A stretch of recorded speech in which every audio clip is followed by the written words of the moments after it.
So the question, one of my most common questions is, and this one is not just like a randomized question, it's actually a question that I pulled. It's, my child only eats 5 foods: crackers, nuggets, fries, applesauce, and milk. Okay, this is very common. Like this, one or two of these combinations is always common in certain situations.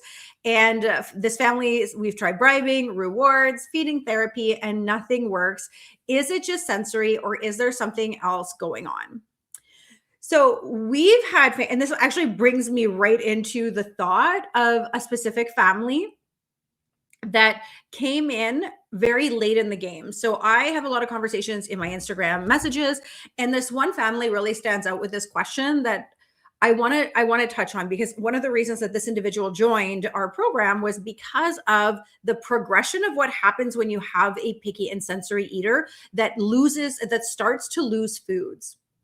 And at first, you might not feel the pain that it can cause. And what I mean by that is, at the beginning, if you have like a 2 or 3-year-old or 4-year-old, even going into 5, that is picky, they may be at the state where my son was in, where they're completely like internal, and they're not aggressive. They're not having meltdowns. They're not frustrated. They're not self-harming yet. Their body is still trying to make adjustments. But there is something that happens after a child turns 5. And I'm not saying that there's no timelines. Like, I really, if I could wash a thought from all of your minds, is that your children they can't heal at a much older age. What I will offer, though, is that when the vagus nerve finishes or completes basically digestion, our digestive system has completely formed, and we now have our enteric system, there is this transition where tolerance and the vagus nerve are no longer as open and compliant. And that means that that child who is a picky sensory eater, lacking nutrients, lacking gut diversity, will actually start to have those meltdowns. They are going to have stomach discomfort. They are going, like, this inflammation is no longer always circulating through the entire body. It will, but it starts in the gut. And so with that being said, when I describe this to individuals, it's always good for people to hear, because they may be at the part of their journey where they're like, well, he's still really, really, he's really picky, but he's not causing disruption. But that moment where that switch happens and meltdowns start to come and disruption comes and self-harm comes, really escalate the need quickly, but it could have been supported prior. So I want to offer that little bit of perspective.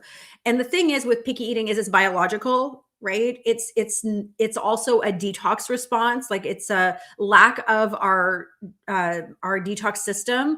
For example, our NAC pathway or our glutathione pathway that we use NAC for, this is being impeded. And a lot of our kids, this is what we see. And so safe foods aren't actually safe if the brain is still starving in nutrients. You may hear me say that often, is that the safe foods that many of these families, and it's not a judgment, is that if we really knew what they was doing within the body, I know that most families would not feed these things to their kids. I think we just don't know. You can't force the nutrition either. That's the other thing with families that are trying to go on this journey and they're feeling like their children is only eating 5 safe foods. They don't know how to do the intentional food introductions.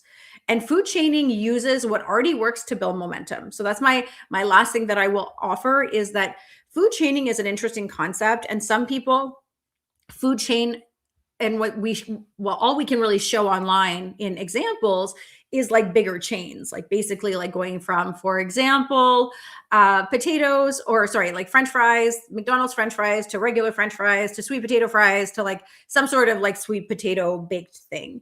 But the truth is that there are micro chains that happen in between all of those, which means that that pathway is much longer than expected, and there's so much in between. So this is one of the first things that we actually map out for our families. This is what we do in the Bring the Fun Back to Mealtime. And we use this framework, but also we use a neuronutrition flow that prioritizes very specific nutrients for brain development. And not just brain development, but lowering inflammation in the gut, the brain, and in the vagus nerve, and helping with the nervous system, right?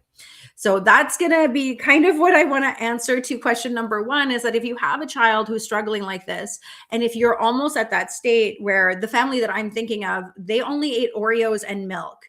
It wasn't until about 2 years of this recurrence that they now wanted to change, but it took a severe pain point for them to move forward. So moving forward earlier than that is going to bring you so much more peace, so much more joy, so much more connection with the child. I'm sure you can't wait to connect with and have conversations with, which was all I wanted. I'm very much so from that professional perspective of understanding this biology, but I also wanted what all of you wanted. My biggest dream for my son was not for him to like graduate. Actually, I couldn't even think that far ahead, to be honest, when I was in it. It was literally just to watch him laugh with another friend and to make eye contact and look into my eyes. So now saying that that's what we have, and he's gotten so much more than that. But I do understand this need. Okay, so my second question that I get pretty often